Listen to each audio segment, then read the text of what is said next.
ஊழியர்கோன் வெப்பொழித்த புகழியர்கோன் கழல் போற்றி.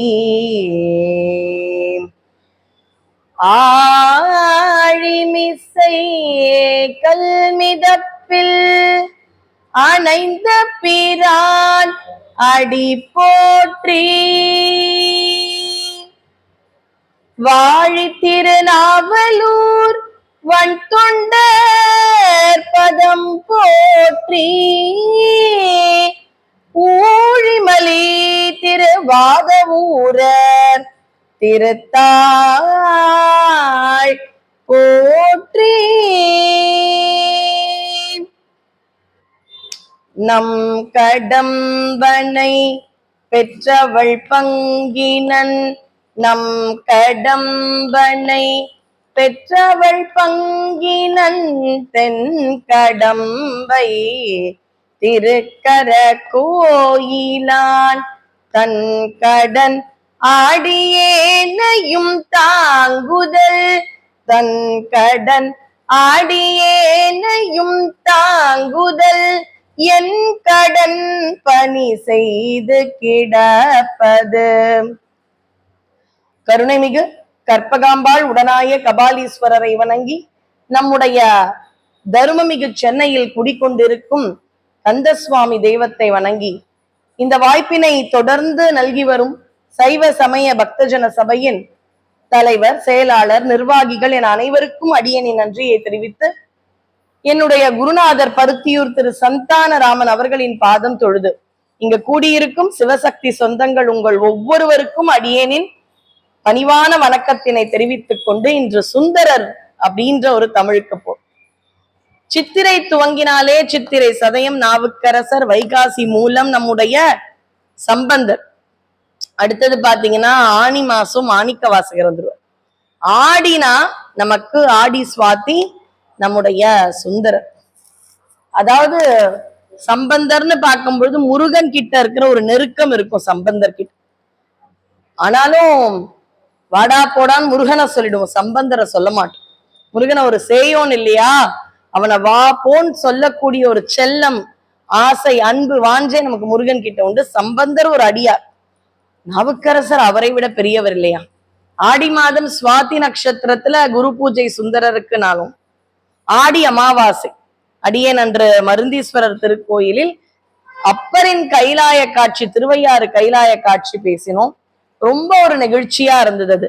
அன்று அவருக்கு மாதர் பிறை கண்ணியானை மலையான் மகளோடு பாடி போதோடு நீர் சுமந்தேத்தி புகுவாரவர் பின் புகுவேன் யாதும் சுவடு படாமல் ஐயாறு அடைகின்ற போது காதர் மட பிடியோடும் களிறு வருவன கண்டேன் கண்டேன் அவர் திருப்பாதம் கண்டறியாதன கண்டேன் அப்படின்னு அன்னைக்கு கைலாய காட்சி. மழை, திருவையாறுல மழை ஆனாலும் அப்படியே அடியார்கள் அங்க நின்றுட்டு ஆரூரா தியாகேசா ஐயாரப்பா அப்படின்னு அங்க பாடுற அந்த ஒரு காட்சியை பார்க்கவே ஆனந்தமா இருக்கு. அடுத்தது ஆடி சுவாதி. ஆடி சுவாத்தினா சுந்தரர் மட்டும்தானே ஞாபகம் வரும், ஒரு 100 பேருக்கு ஞாபகம் வரும். நம்ம ஆடி சுவாதி சுந்தரர் சேரமான் பெருமான் ஒத்துக்கிறோம், அது என்ன 100 பேருக்கு ஞாபகம் வரும்? சுமார் 100. ஏன் சுந்தரருக்கு வரலாம், அதாவது நாவுக்கரசர்னா ஒரு அழுகை, மரியாதை அதெல்லாம் இருக்கும். மாணிக்க வாசகர்னா அப்படியே உருகிற ஒரு தன்மை. சுந்தரர் கிட்ட மட்டும் எப்படி இருக்கும்னா ஒரு சந்தோஷம், ஒரு உரிமை, கல்யாண கோலத்தோட இருக்கிற அவர்கிட்ட நமக்கு அதெல்லாம் இருக்கும். அந்த ஆடி சுவாதி என்று அவர் யானையில போனது உங்களுக்கு தெரியும். அவர் கூட சேரமான் பெருமான் குதிரையின் காதில் பஞ்சாட்சர மந்திரம் ஓதி சென்றது தெரியும். அன்னைக்கு ஒரு யானையை தானே பாத்தீங்க, இன்னொரு யானை ஔவையாருக்கு முக்தி கொடுத்தது. அப்ப ஔவையார் 3வதா? ஏன்னா இவங்க 2 பேரும் போறதை பார்த்து ஔவைக்கு ஆசை வந்துடுச்சு. ஔவை பாட்டி மடமடன் பூஜை பண்றாங்களாம். பிள்ளையார் சொன்னாங்களாம், பாட்டி அது அப்பாவோட கார் தான், நான் அப்பாவோட பிள்ளை. அந்த யானையை விட இந்த யானை ரொம்ப வேகம் உண்டு, பொறுமையா பண்ணு பாட்டி, அந்த கைலாயம் தானே வேணும், அதுக்கு முன்னாடி உன்னை கொண்டு போய் விட்டுடுறேன்னு சிவன் வீட்டு கார்ன்ற ஐராவண யானை வந்தது. அந்த யானைக்கு வரலாம், இது அவருடைய பிள்ளை யானை இல்லையா? அப்படி ஒரு வாக்குறுதி கொடுத்த உடனே சீத களப செந்தாமரை போம்னு விநாயகரகவல் பாடுறார். பாடிட்ட உடனே அவ்வை அழகா தூக்கி கொண்டு போய் முதல்ல உட்கார வச்சேன். சிவபெருமானுக்கு புரியல, ஒரு யானையை அனுப்பிச்சேன், ஒரு கெஸ்ட் வர போறாங்கன்னு. இதுன்னா அவ்வை, சுவாமி உங்க 2 பிள்ளைங்களும் என்ன நல்லா பாத்துப்பாங்களே தெரியாதா, சுட்ட பழம் வேணுமா சுடாத பழம் வேணுமான்னு ஒரு பிள்ளை, நான் கூட்டிட்டு போறேன் பாட்டின்னு பிறந்தது முதல் அருள் கொடுத்தது விநாயக கடவுள் இல்லையா, அவ்வைக்கு கூட்டிட்டு வந்துட்டார். அப்படியா, அழையா விருந்தினரா வந்திருக்கா அவ்வைன்னு உட்கார வச்ச. சுந்தரர் வரத்துக்கு முன்னாடி பாத்தீங்கன்னா ஒரு கூட்டமான அடியார்கள் வந்தாங்க. யாருக்குன்னு அதை நான் நிறைவாதான் சொல்லப்பேன். அதுக்கு அடுத்தது சேரமான் பெருமான். நந்தியம் பெருமானுக்கு புரியல, என்னப்பா நிறைய பேர் வராங்க, வரப்போறது ஒருத்தர்னு தானே இவர் சொன்னாரு நம்ம எஜமானர். சுந்தரருக்கு முன்னாடி சேரமான் பெருமான், சேரமான் பெருமானுக்கு முன்னாடி ஒரு கூட்டம், அது யாருன்னு நான் இன்னும் சொல்லல. சேரமான் பெருமான் அப்படி நிக்க வச்சுட்டார். நந்தி இருப்பா, உன்னை பத்தி எதுவுமே எனக்கு தெரியாது, வெயிட் பண்ண, சுந்தரர் வரார். அப்படி சுந்தரர் மட்டுமல்ல ஆடி சுவாதி, அவரோடு சேர்ந்த அடியார்கள், அதெல்லாம் யாருன்னு நிறைவா பார்க்க முதல்ல சுந்தரருக்கு வந்துடலாம். சுந்தரர் வந்ததற்கு காரணம்னு பாத்தீங்கன்னா 3. முதல் விஷயம், அடியார்களை யாராவது சொல்லிட்டு வந்துருங்கப்பா. நான் ஒரு காலத்தில் ஒருத்தங்க அரசங்க, ஒருத்தர் வேளாண்மை தொழில், ஒருத்தர் பானை குயவர், ஒருத்தர் பெரிய வணிகர் வீட்டு பெண், அந்த மாதிரி ரொம்ப நாள் முன்னாடியே வாழ்ந்துட்டாங்க காரைக்கால். ஒருத்தர் வேடன். வேறு வேறு காலம் அரசர்களும் இருந்தார்கள் அங்கே, குயவர்கள்னு எந்த பாகுபாடும் கிடையாது. எல்லாருக்கும் வைராகியம் சிவபக்தி என்ற ஒன்று மட்டும். அவர்கள் யாருன்னு அந்த திருக்கூட்டம்னு சொல்லக்கூடிய கூட்டத்தினரை நீ அடையாளம் காண்பிக்க வேண்டும். அதுதான் சுந்தரரின் அந்த பிறப்பிற்கான முதல் நோக்கம். 2வது நோக்கம், இப்ப கோயிலுக்கு போறோம், உங்களை சொல்லல, நான் என்னையே சொல்லிக்கிறேன், நான் பெரிய தனவந்தர்னு வச்சுக்கலாம், நிறைய பூலாம் வாங்குறேன் சுவாமிக்கு, எல்லாருக்கும் அன்னதானம்லாம் பண்ண போறேன், ஒரு 1000 பேருக்கு அன்னதானம், எக்கச்சக்கமா பூ, கோயிலுக்கு வந்தாச்சு, அப்படியே இருக்கேன், பெரிய லட்சார்ச்சனை செய்யறேன், இல்ல சத்ரு சம்ஹார ஹோமம் பண்றேன். யார் சொல்ல போறா எல்லாத்தையும்? வேதியர்கள் சொல்லுவாங்க அந்த மந்திரங்களை, அதாவது சிவாச்சாரியர்கள், கோதுவாமூர்த்திகள் பாடுவார்கள், எல்லாத்தையும் அப்படிலாம் சொல்லிட்டு சாப்பாடு போட்டுட்டு வந்துட்டேனானா இது தொண்டுதான். ஆனா நீ வணங்கியதற்கு சேராதான். ஏன்? வாய் விட்டு நாம் பாடுவதுதான் இறைவனுக்கான உண்மையான அர்ச்சனை. இது பண்ணட்டும், சிவாச்சாரியர்கள் பூ போட்டு அந்த அர்ச்சனை குங்குமம் போட்டெல்லாம் பண்ணட்டும், ஆனா நாம் செய்யும் உண்மையான அர்ச்சனை இறைவனுக்கு பாட்டு, அர்ச்சனை பாட்டே ஆகும் அப்படின்றத சுந்தரருக்கு சொல்கின்றார்.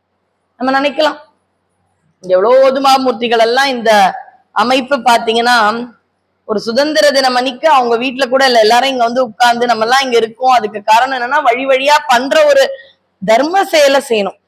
என்னுடைய குழந்தை அடுத்த ஒரு ஜெனரேஷன் சொல்லக்கூடிய அடுத்த தலைமுறை பிரச்சனை இல்லாம நல்லா வளர்ந்து இந்த ஒரு சிவத்தொண்டினை செஞ்சா அவன் நல்லா இருக்கான். அதுதானே எனக்கு உண்மையான ஒரு திருப்தி. அதற்காகத்தானே வருகின்றோம். இந்த மாதிரி எல்லாம் இருக்கும் பொழுது இப்ப இவருடைய வாழ்க்கைக்கு வரலாம். முதல்ல அந்த பாட்டு அர்ச்சனை ஆகும். எனக்கு திருமுறை கச்சேரி எல்லாம் வைக்கிறாங்களே இவங்கதான். ஓதுவாமூர்த்திகள் எல்லாம் என்னமா பாடுறாங்க. நம்ம மயிலையில இருந்து எங்க ஓதுவாரெல்லாம் வந்தாருன்னா சர்க்குநாத ஐயா பாடுவார், அப்படியே உருக்கும். நமக்கு அவ்வளவு பாட தெரியாது, நம்ம எப்படி பாடுறது? அப்படி இருக்காதான் சுவாமிக்கு. எப்படி இருக்குமா, இப்ப உங்களுக்கு பிடிச்ச ஏதோ திரைப்பட பாடல்னே வச்சுக்கோங்க, அந்த காலத்து ஏதோ பெரிய நடிகர் பாடல், அத டிஎம்எஸ் ஐயா பாடியிருக்காருன்னே வச்சுக்கோங்க. ஏன் திரைப்பட பாடல்? அந்த காலத்துல கற்பனை என்றாலும் கற்சிலை என்றாலும் கந்தனே உனை மறவேன், வாலி ஐயா எழுதி டிஎம்எஸ் ஐயா பாடின பாட்டு. இதை நம்ம டெய்லியும் கேட்கிறோம். டிஎம்எஸ் ஐயா அந்த குரல் வளம் எப்படி இருக்கும்? முருகன் பாடல்கள் உள்ள முருகுதுன்னா அதுக்கு காரணமே நமக்கு எல்லாமே டிஎம்எஸ் ஐயாவுடைய ஒரு பாடல் தொகுப்பு.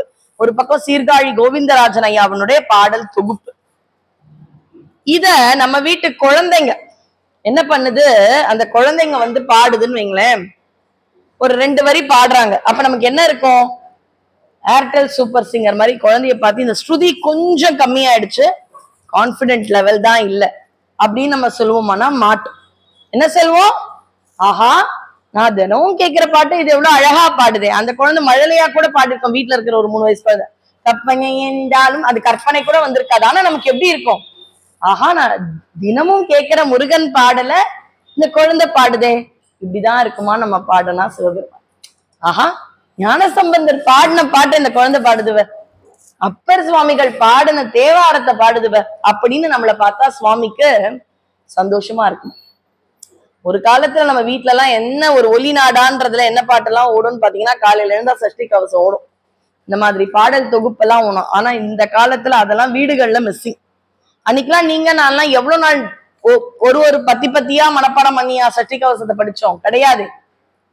கேட்டு கேட்டு தானே நமக்கு சஷ்டி கவசம்னா ஒரு 10, 15, 20 வரையாவது பாடிடுவோமே. அதுக்கப்புறம் காலத்தால முருகன் பக்தர்களா மாறணும், இன்னைக்கு பாடுறோம். ஆனா அந்த காலத்துல சின்ன வயசுல விளையாடிண்டே பாடுவோம். ஏன்?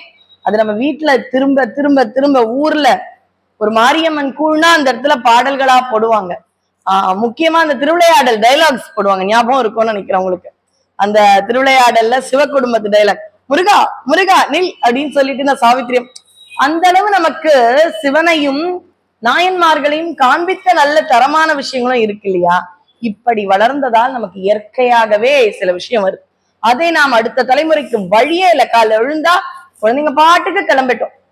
ஆனா நீங்க சஷ்டி கவசம் போட்டுருங்க. குழந்தைங்களை உட்கார்ந்து கேட்கணும்னு கிடையாது. நீங்க பாட்டுக்கு சொல்லுங்க, குழி, டிஃபன் சாப்பிட்டு கிளம்பு, இதெல்லாம் நடக்கட்டும். ஆனா ஒரு பக்கம் வீட்டுல சஷ்டி கவசம் காலையில குழந்தைங்க காது படுற மாதிரி போகணும். ஆனா நம்மையும் அறியாமல் அந்த குழந்தைகளுக்கு அந்த பாடல் என்ன ஆயிடும்? அப்படியே மனனம் ஆயிடும். அதுதான் அவர்களுக்கான கவசம். அப்ப இரண்டாவது நோக்கம் என்ன சுந்தரருடையது? பாட்டே அர்ச்சனையா. மூன்றாவது நோக்கமும் உண்டு.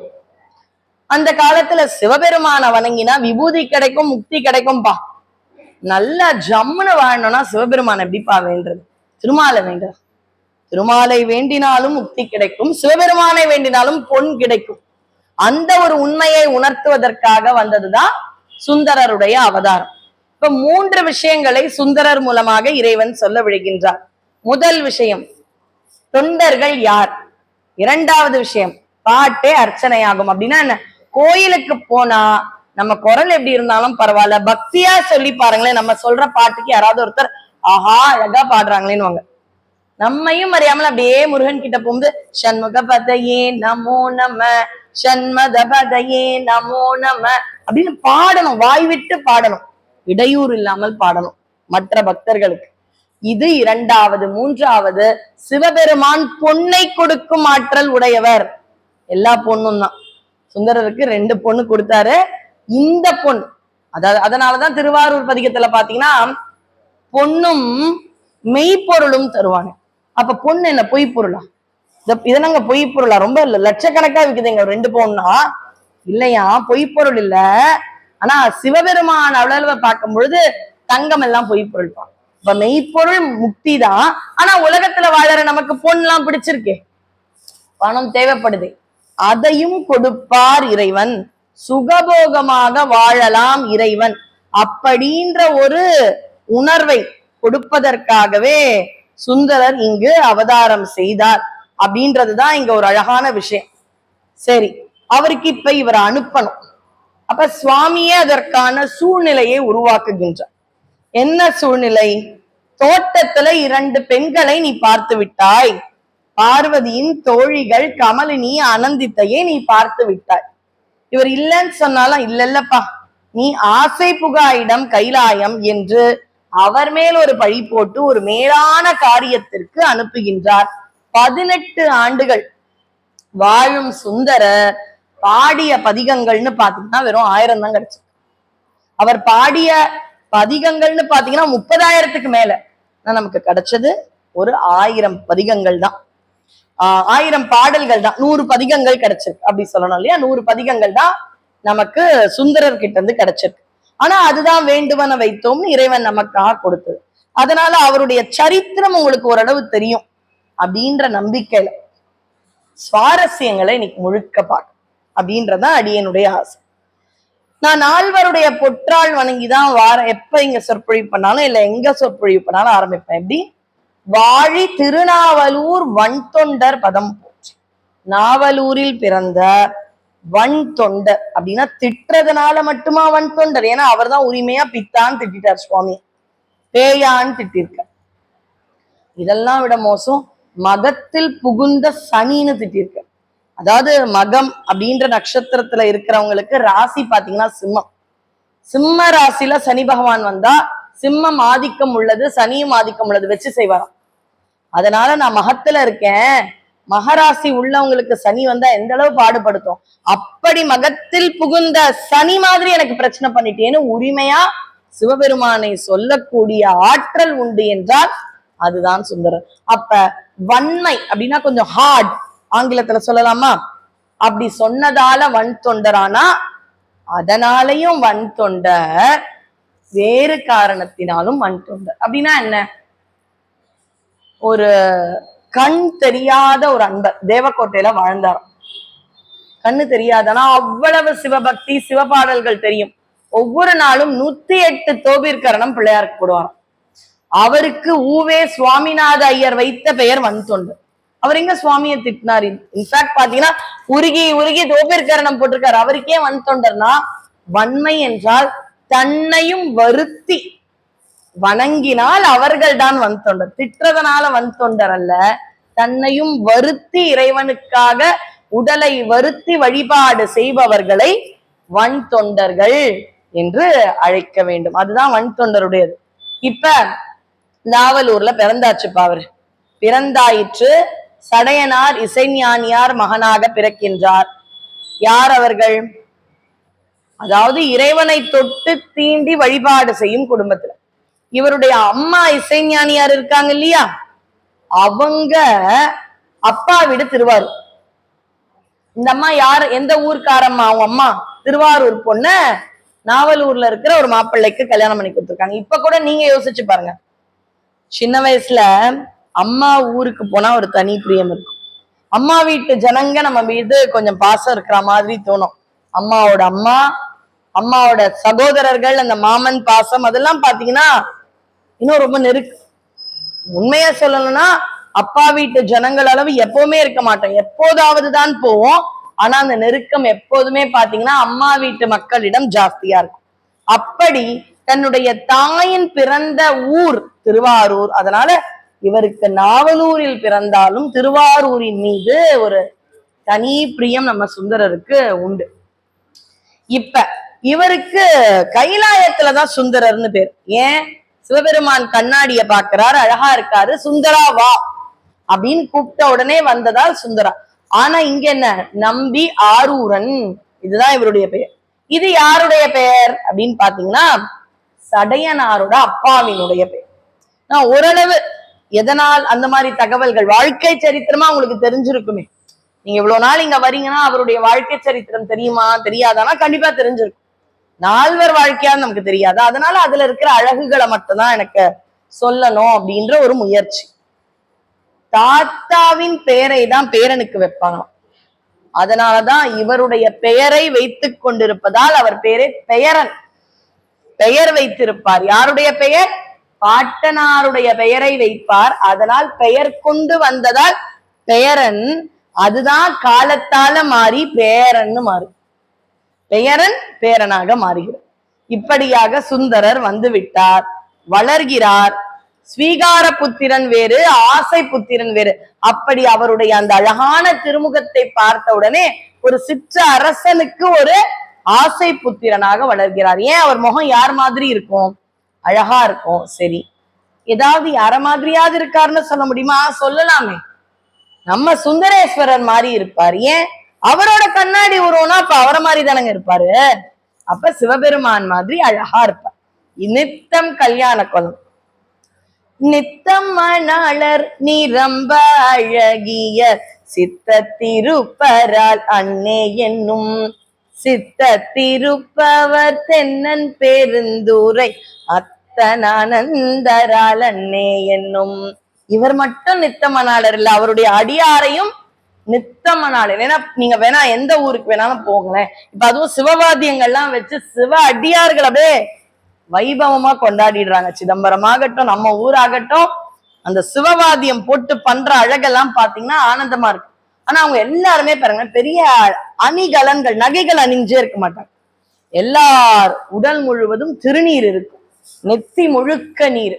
அப்ப அவர்களை பார்ப்பதற்கு கல்யாண கோலமாலாம் தெரியாது. அப்ப இவரை வணங்கினா இவ்வளவுதான் இருப்போமோ நினைக்க கூடாது என்பதற்காகவே ஒரு நித்தம் கல்யாண கோலத்தோட, அதுவும் பாத்தீங்கன்னா இந்த காலத்து மாப்பிள்ளைக்கெல்லாம் கிடையாது. அந்த காலத்து ரிசப்ஷன்ல பாத்தீங்கன்னா மாப்பிள்ளைக்கெல்லாம் ஒரு பூச்செண்டு கொடுத்துருவாங்க. அதை வச்சுட்டேதான் போஸ்ட் கொடுத்துருப்பீங்க. உங்க கல்யாணங்கள்ல எல்லாம் ஞாபகம் இருக்குமான்னு தெரியல. அப்ப அது ஒரு பழக்கம் இருந்தது பாத்தீங்களா, கையில ஒரு பூச்செண்டு. அது மாதிரி ஒரு பூச்செண்டோட கல்யாண கோலத்தோட இருக்கக்கூடிய ஒரு அற்புதம் தான் நம்முடைய சுந்தரர். சரி, சுந்தரரை பத்தி ஆரம்பிக்கலாம்னா எதுல இருந்து துவங்கலாம் அப்படின்னு யோசிச்சா சிதம்பரத்துல இருந்து துவங்கலாம். ஏன்னா நம்முடைய சைவ மார்க்கத்தில் கோயில் என்றால் எதுனா சிதம்பரம். சிதம்பரத்துல நால்வரும் 4 வழியாக வருகிறார். நம்ம ஊர்ல சொல்லுவாங்க பாத்தீங்க, 4 பேர் ஏதாவது நினைக்க போறாங்கடா, ஒரு 4 பேர் மாதிரி வாழ்ந்து. அந்த 4 பேர் யாருன்னே தெரியாது இன்னைய வரைக்கும். 4 பேர் மாதிரி ஒழுங்கா இருடா அந்த சமூகத்துல இருக்கேன், ஆனா அந்த 4 பேர் யாரு தெரியாது. அந்த 4 பேர் யாருன்னா 4 பெருமக்கள். அவங்களுடைய வழியில போனா ஏதாவது ஒரு வழியிலையாவது போனாலும் சிதம்பரம் வந்து. ஏன் 4 பக்க வழிகள், 4 கோபுரங்கள், 4 வாயில்கள் சிதம்பரத்துல. ஒவ்வொரு சமயக்குறவர்களும் ஒரு வழியா வராங்க. யாரு சமயம்னா சைவம், குறவர்கள்னா பெரிய ரகரம் இல்ல, வல்லின ரகரம் போட்டா குரத்தின்னு முருகனுடைய சொந்தக்காரங்க. நான் சொல்றது ரகரம் இடையினர சின்னரான்னு சொல்லுவாங்க இல்லையா, அப்படி போட்டா குருவை தான் குறவர்கள். நமக்கான குருமார்கள் யாரு? அந்த 4 பேர். 4 பேரு சிதம்பரத்தின் 4 வாயில் வழியாக செல்கிறார்கள். சுவாமி இருக்காரு, சுவாமி தெற்கு பார்த்தா மாதிரி இருப்பார் சிதம்பரத்தில். சரிங்களா? தெற்கு பக்கம் சம்பந்தர் வர. ஏன்? அது குழந்தையா தத்தி தத்தி நடந்து வருமா, அந்த குழந்தை வர அழக பாப்பாராம் சுவாமி. கிழக்கு பக்கமா மாணிக்க வாசகர் வர. இன்னைக்கு பாத்தீங்கன்னா அதுதான் நம்ம சென்று வர பாதை.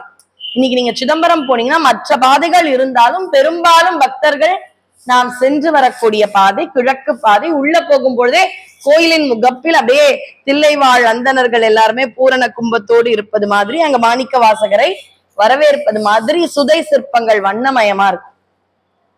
அடுத்தது இங்க ஞாபகம் வச்சுக்கோங்க ரொம்ப எளிமையா, கிழக்கு அதான் அடிக்கடி போயிட்டு வரோம் இல்லையா, கிழக்கு பக்கம் மாணிக்க வாசகர் வரார். அவர் தான் பிரதானம். அங்க எப்போ இறைவனுடைய திருவடியில இருக்கிறது யாரு? மாணிக்க வாசகர். கிழக்கு மாணிக்க வாசகர் ஞாபகம் வச்சுக்கோங்க.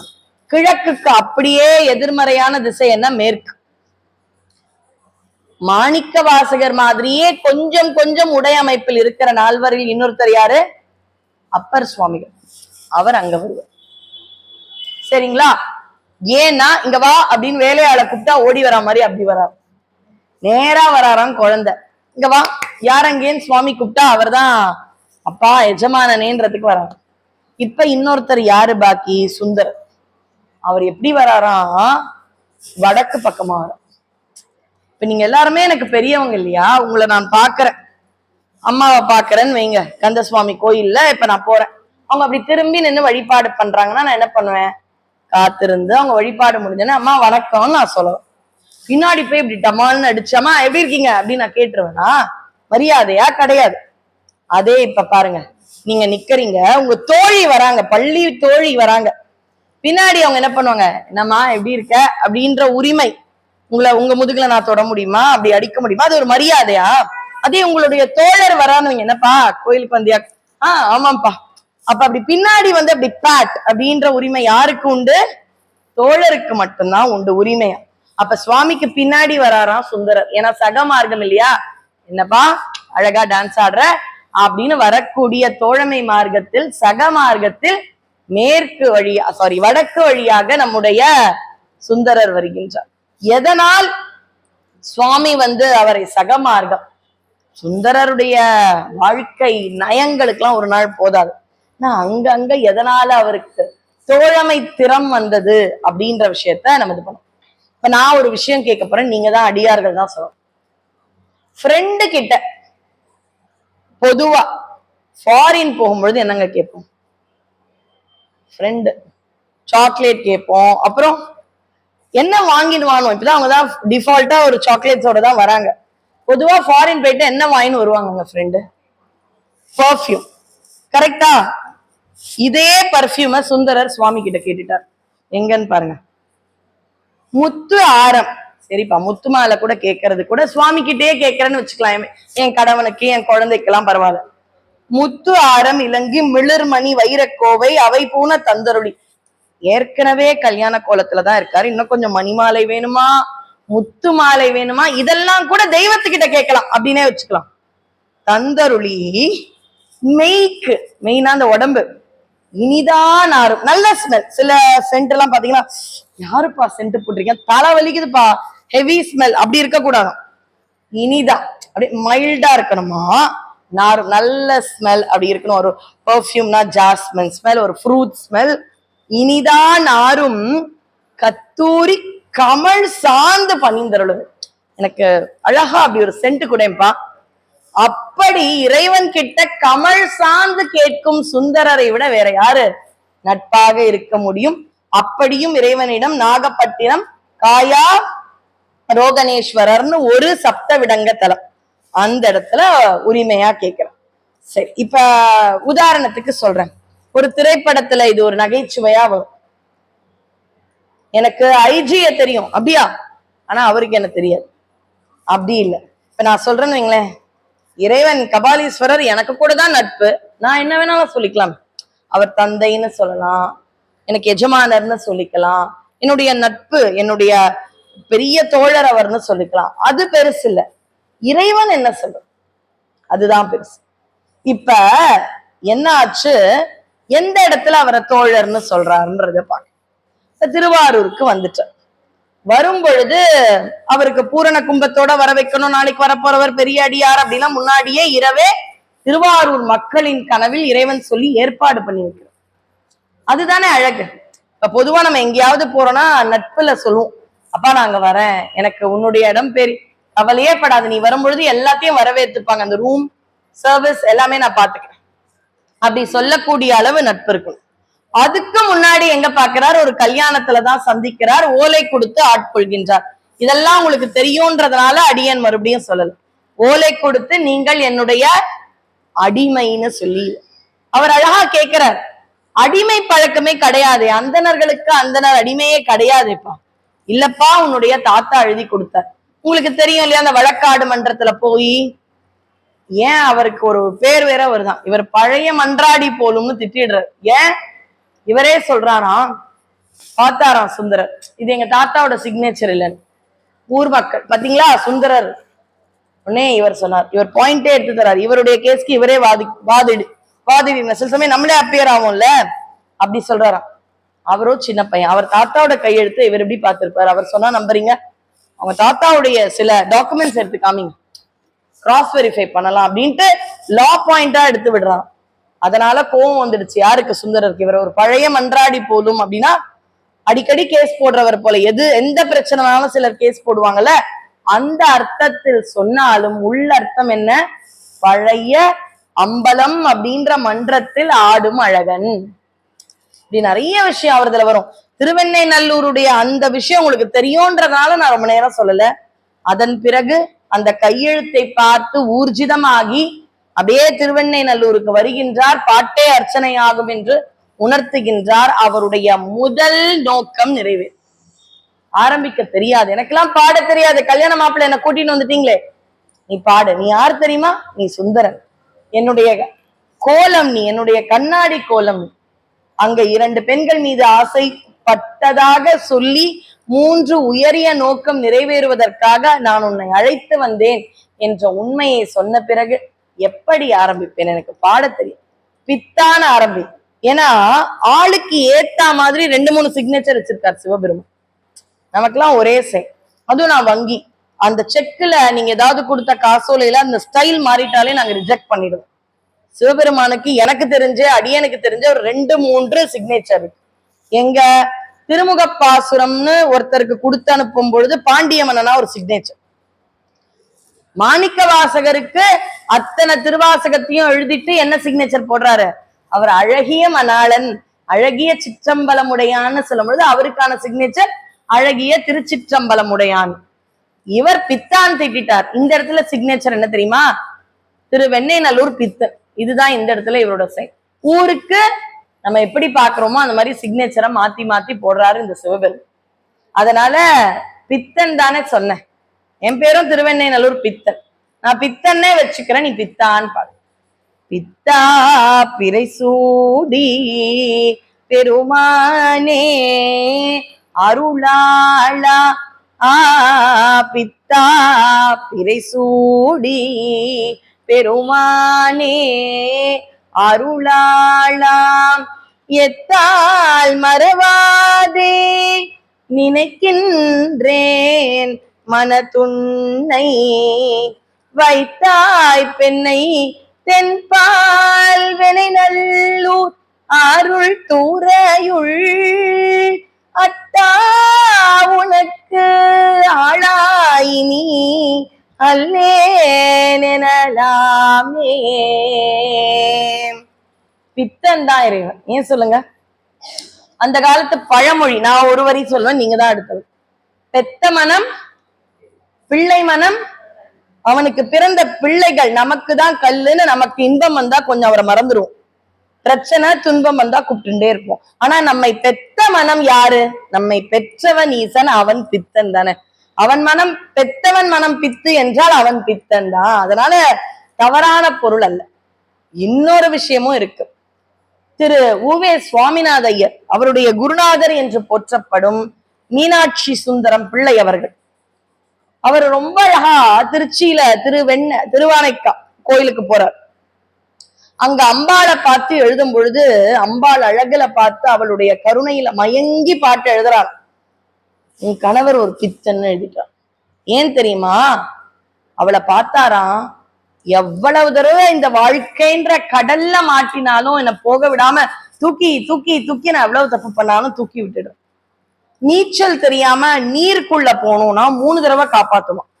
அப்படி மூச்சை பிடிச்சுட்டு ஸ்விம்மிங் தெரியலன்னா வருவோமா, திருப்பியும் உள்ள போமா, திருப்பியும் கொஞ்சம் சுதாரிச்சுன்னு வரலாம். அந்த மாதிரி ஒரு 3 தடவை வெளியில வர்றதுக்கு நீர் கருணை காமிக்குமா. அதுக்கு மேல நீச்சலோ உதவிக்கு யாரும் இல்லைன்னா மூழ்கும். அப்படி 3 தடவை கருணை காமிக்கிற ஒரு நீரை உன்னோட தலையில வச்சுண்டு எவ்வளவு தடவை நான் எழுந்து மூழ்கி இருந்தாலும் அந்த கருணைக்கு கடலா இருக்கக்கூடிய அம்பிகையை இடப்பக்கம் போய் வச்சிருக்கேன், அவள இல்லையா நீ தலையில வச்சு கொண்டாடி இருக்கணும். இதனால நீ பித்தன்னு திட்டாராம் மீனாட்சி சுந்தரம் பிள்ளை அவர்கள். இதெல்லாம் ஒரு சின்ன நயம் அழகா இருக்கு. உங்களுக்கு தான் சரித்திரம் தெரியுமே, தெரிஞ்ச சரித்திரத்துல இருக்கிற அழகு. ஏன்னா அதையே கேட்க போறீங்க. ஒவ்வொரு தடவை கேட்கும் பொழுதும் அது ஒரு ஆனந்தம். உங்களுக்கு தெரியாத கிளைமேக்ஸ், ஐயாக்கு தெரியாத யானையில அவர் போறார், நமக்கு யாருக்குங்க தெரியாது. ஆனா அதை கேட்பதில் அதுதானே அடியார் கூட்டம், திருக்கூட்டம். நம்ம எல்லாருமே, நான் இதை பத்தி மட்டும் ஒரு வாரத்துல 3 இடத்துல சுந்தரர் பேசியிருக்கேன். அதே தான் பேசுவேனான்னு கிடையாது. ஒவ்வொரு தடவை சொல்லும் பொழுது ஒரு புராணங்கள் விட்டிருப்பேன், இல்ல இன்னொரு புராணங்களை ஏத்து சொல்லியிருப்பேன். ஆனா அந்த சுவாரஸ்யம், சுந்தரர் கிட்ட இருக்கக்கூடிய அந்த மகிழ்ச்சி ஆனந்தம் குறையல. ஏன்னா ஆரம்பத்துல அந்த 3 நோக்கம் சொல்லியிருப்பேன், கடைசியில அவரை கைலாயத்துல யானையில போய் விட்டிருப்பேனே தவிர நடுவுல இருக்கிற ஒரு அனுபவங்களையும் அடியேன் சொல்லும் பொழுது என்னென்ன சரித்திரங்கள் உடனே இந்த தருணத்தில் இறைவன் சொல்ல வைக்கிறானோ அதை சொல்றேன். நான் என்ன சொன்னேன்? அவர் வளர்ந்தாயிற்று பித்தா என்று பாடல், திருப்பாட்டு, அவருடைய பாடல் தொகுப்புக்கு திருப்பாட்டு 7ஆம் திருமுறை. எந்த இடத்துல தோழமை தந்தோம்னு நான் சொல்றேன்னு சொன்னேன் இல்லையா? திருவாரூருக்கு வராருன்னு சொன்ன உடனே திருவாரூரில் பிறந்தார்கள் எல்லாருக்கும் முக்தினா திருவாரூரில் இருப்பவர்கள் எல்லாருமே சிவகணங்கள். அவர்கள் கனவில் சென்று நாளைக்கு வரப்போறவர் எனக்கு மிகவும் வேண்டப்பட்டவர் அப்படின்னு சொன்ன உடனே பூரண கும்பத்தோட வர.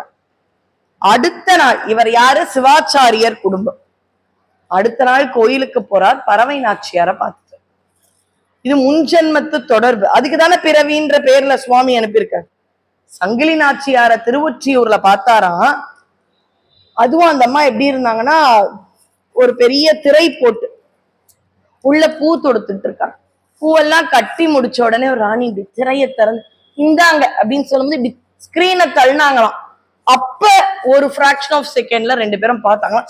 இவருக்கு ஏதோ பண்ணிடுச்சா, சந்தோஷமா இருந்ததுன்னு சொல்லலையா, பயமா இருக்கு, இதுதான் அந்த செகண்ட் கேரக்டரா என்னுடைய வாழ்க்கையிலன்னு பயப்படுறாராம். அப்ப எப்ப சரியான பாதையில நான் போய் மறுபடியும் அங்க போனோம், அதானே என்னுடைய மேலான கொள்கை. ரெண்டாவது இதுதானான்னு மறுபடியும் போய் படம்பக்கநாதரிடம் இதுதானா அதுன்னு பயந்து போய் கேட்கிறாராம். அப்ப ஒவ்வொரு தடவை இன்பம் வரும் பொழுதும் அந்த இன்பத்தில் நாம ரொம்ப லயிச்சு கொண்டாடாம இருந்தா பெருசா துன்பம் வராது. இன்பத்தை ரொம்ப அனுபவிச்சோம்னா இன்பம் அளவு துன்பத்தையும் அனுபவிப்போமா. ஆனா அந்த இன்பம் மீதே ஒரு தாமரை மீது உள்ள நிலம் அந்த ஒரு நீர் மாதிரி பட்டும் படாம இருந்தோம்னா பெருசா துன்பம் வரதான். இது அதை டாலி பண்ணிக்கும். அதனால பயந்தாருன்னு எழுதுறாரு. ரெண்டாவது இவள் தான் அவளோ என்று பயந்த. இப்ப அடுத்தது இவர் இப்ப திருவாரூருக்கு வந்தாச்சு. பறவை நாச்சியாரை பார்த்தாச்சு. கற்பகத்தின் பூங்கொம்பா இந்த பாடல் எல்லாம் நிறைய பேர் சொல்லி கேட்டிருப்பீங்க.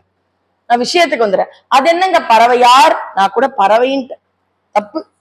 ஏன்னா எந்த இடத்துலயும் சேக்கிழார் சுவாமிகள் ஆறுன்ற விகுதி போடாம எந்த பெண்ணடியாரையும் சொல்லல. திலகவதியார், பறவையார், சங்கிலியார், இசைஞானியார், மங்கையர்க்கரசியார், காரைக்கால் அம்மையார்.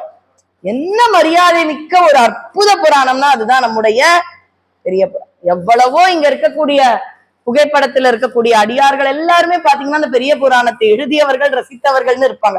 ஆனா அது அத்தனைக்கும் காரணம் சுந்தரர்னு இன்னைக்கு பெருமையா சொல்ல. சுந்தரர் கொடுத்த 60 பேர் இல்லைன்னா இன்னைக்கு பெரிய புராணமே இருக்கு. சுந்தரர் கொடுத்ததை வைத்து நம்பியாண்டார் நம்பி திரு அந்தாதி எழுத அதை வைத்து இன்னும் விரிவுபடுத்தி எழுதியதுதான் சித்திரை திருவாதிரையில் ஆரம்பித்து அடுத்த சித்திரை திருவாதிரைக்குள்ள 1 இயர் ப்ராஜெக்டா ஒரு முதல் அமைச்சராக இருந்த சேக்கிழார் நம்முடைய குன்றத்தூர் தொண்டை நாட்டை சேர்ந்த சான்றோர் எழுதியதுதான் அந்த அற்புதமானது. அப்ப ஒரு பெரிய புராணம் ரசிக்கிறோமா அதுக்கு காரணமும் சுந்தரராச்சு. அவர் பேர் கொடுக்கலன்னா அத்தனை பேரை பத்தி நமக்கு தெரிஞ்சே இருக்கா. இப்ப பறவை நாச்சியார பார்த்துட்டார். அந்த பறவையார பார்த்துட்ட உடனே அவருக்கு முதல்ல இதுதான் அதுன்னு புரிஞ்சிடுச்சு. இந்த பறவை எப்படி தெரியுமா? குருமார்கள் குறவர்கள் சொன்னேன்ல, பெரிய ரகரம் போட்டீங்கன்னா குரத்தி, சின்ன ரகரம் போனா குருவுக்கான குறவர்கள்.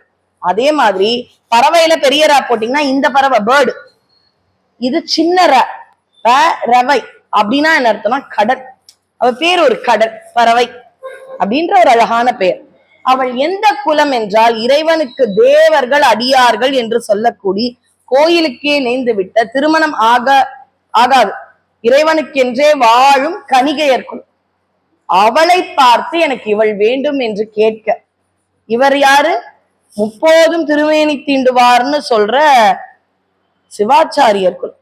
அப்ப பாருங்க அந்த காலத்துல சிவனடியார்கள் தான் பிரதானமா இருக்காங்க.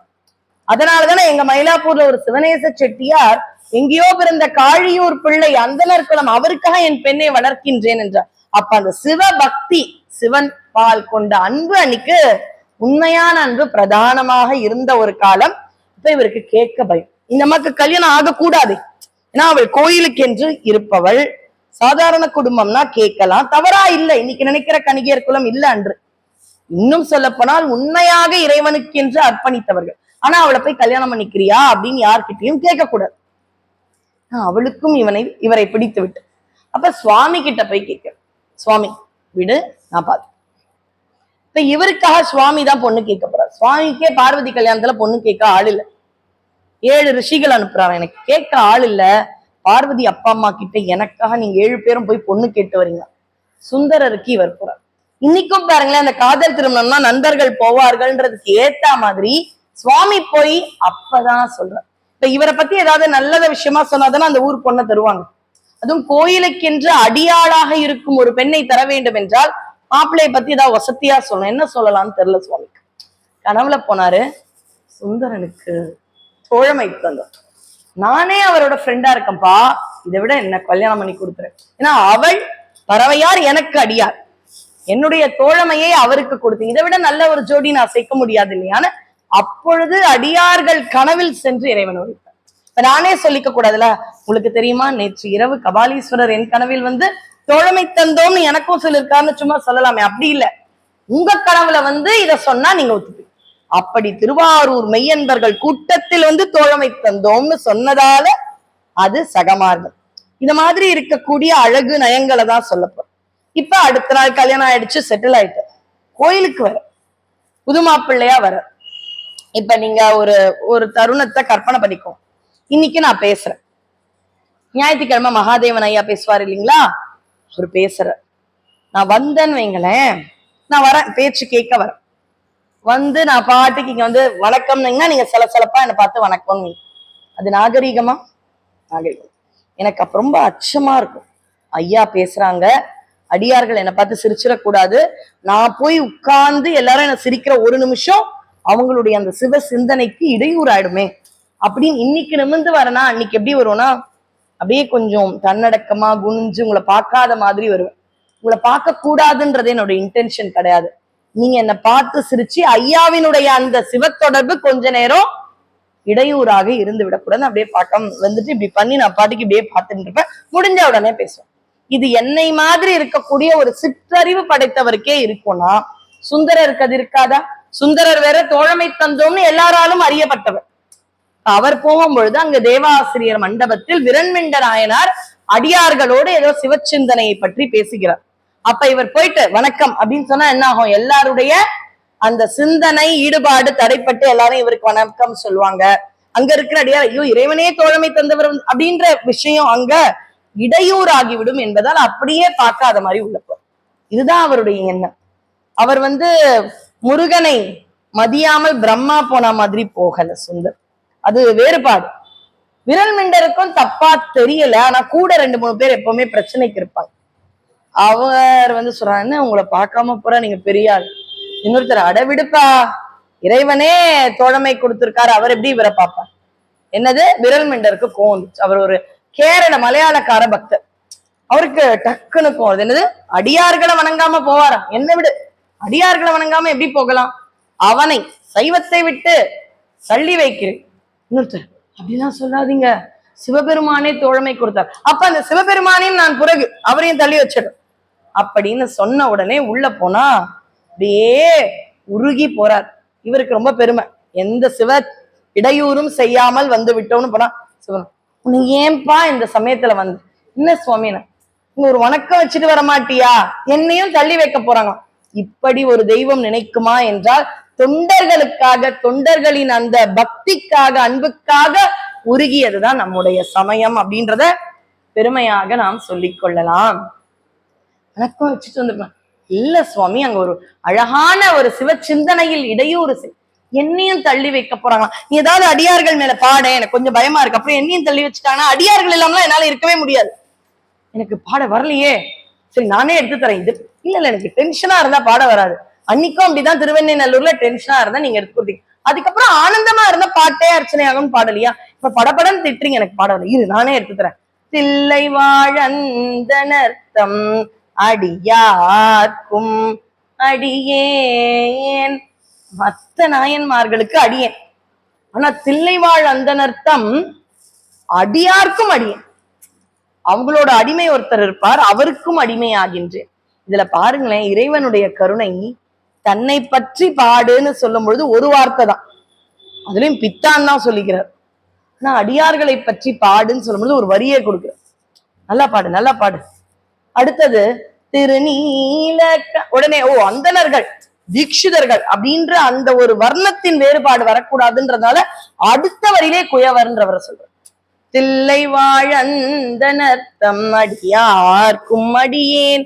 அடுத்த வரி திருநீல கண்டத்து குயவனார்க்கும் அடியேன். இல்லையே என்னாத இயற்பகைக்கும் அடியேன். சிவபெருமான் விரல்மிண்டரை சொல்லிடு. அதுக்கப்புறம் இருங்க, எப்ப இருங்க, இல்லையே என்னாத இயற்பகைக்கும் அடியேன். இளையான் தன் குடிமாறன் அடியார்க்கும் அடியேன்.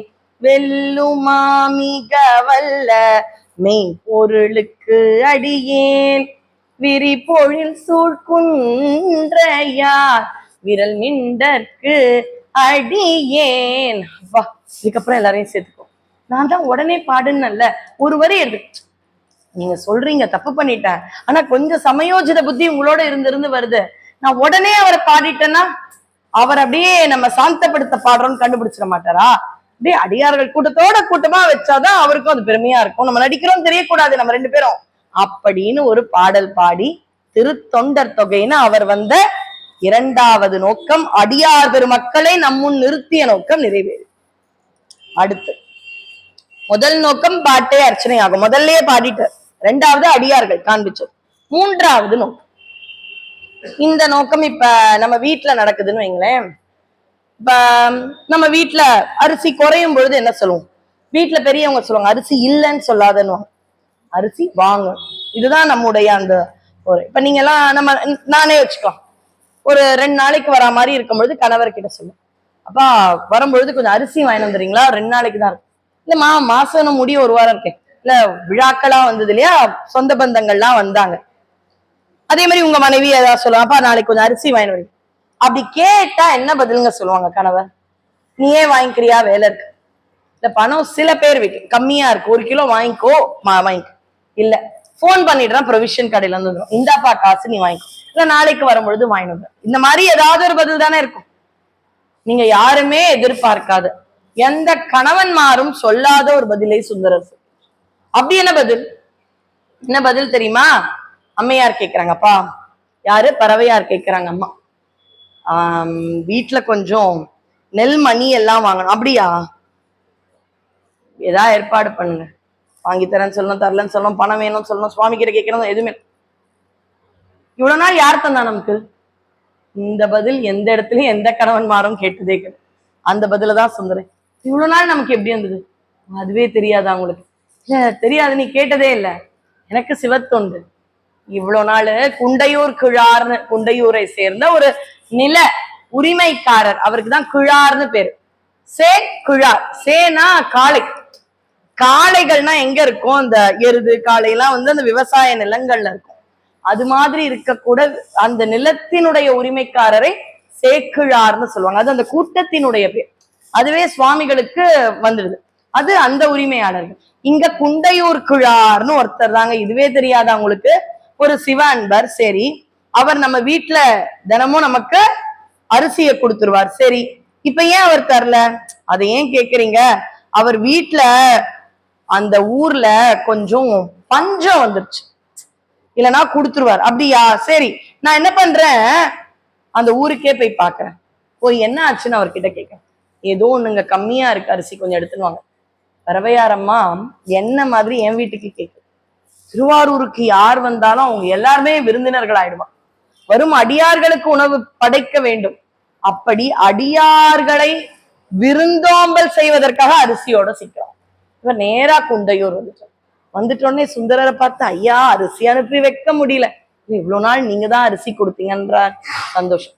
பஞ்சம் நாட்டுல கொடுக்கறதுக்கு வழியில். அப்படியா, கவலைப்படாது, பஞ்சத்தை தீக்கிறதுக்கு நான் இறைவன் கிட்ட வேண்டி.